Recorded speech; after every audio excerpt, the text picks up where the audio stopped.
Kaushik Reddy sir అంటే breaking వార్త అంటే కౌశిక్ రెడ్డి అన్నట్టు తయారైందబ్బా. పార్టీ ఆఫీస్లో మాట్లాడినా, పబ్లిక్ మీటింగ్ పెట్టినా, అసెంబ్లీ అయినా, ఇంకో జాగైనా హుజురాబాద్ ఎమ్మెల్యే గారు వచ్చిండ్రంటే ఆ లెక్కే ఏరుంటది. మళ్ళా అటు పడని పార్టీలకు ధమ్కీలే, ఇటు పోలీసులకు వార్నింగులే, నడిమిట్లా ఆఫీసర్లను అరుసుకునుడే.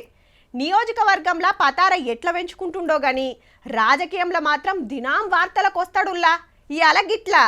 లాయల్రన్ ఎంట పెట్టుకొని హైదరాబాద్ లో సిఐడి ఆఫీస్కి వచ్చిండు BRS MLA Kaushik Reddy sir.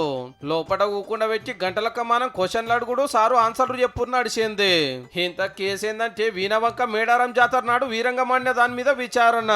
Huzurabad నియోజకవర్గం వీనవంకల సమ్మక్క సారలమ్మ జాతర 50 ఏళ్ల కంచెల్లి నడుస్తుంటే పెత్తనం కోసం కోర్టుకు పోయి ఓడిపోయిండు అప్పట్ల.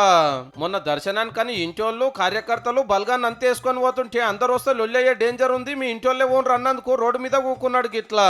సరే అని పంపిస్తే అమ్మవారు రాకముందే గద్దె మీదకెక్కి నిలబడి పోలీసులకు ధమ్కీలు ఇచ్చి లొల్లి చేస్తుంటే అరెస్ట్ చేసిండ్రు. అయితే గా గడ్బర్లో కరీంనగర్ పోలీస్ కమిషనర్ మతం పేరుతో తిట్టిండని కేసు అయితే సిఐడి విచారణ నడుస్తుంది అన్నట్టు.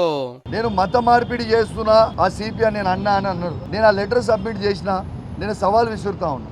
మళ్ళా ఆ వీడియో ఒక్కటన్నా మీరు చూపిస్తే నేను ఎమ్మెల్యే పదవికి నేను రాజీనామా చేస్తా, శాశ్వతంగా రాజకీయాల నుంచి తప్పుకుంటా. నేను ఎమ్మెల్యేను జాతర కాడ నాకు మర్యాదనే ఇయ్యలేదు అనేది సారు మాట.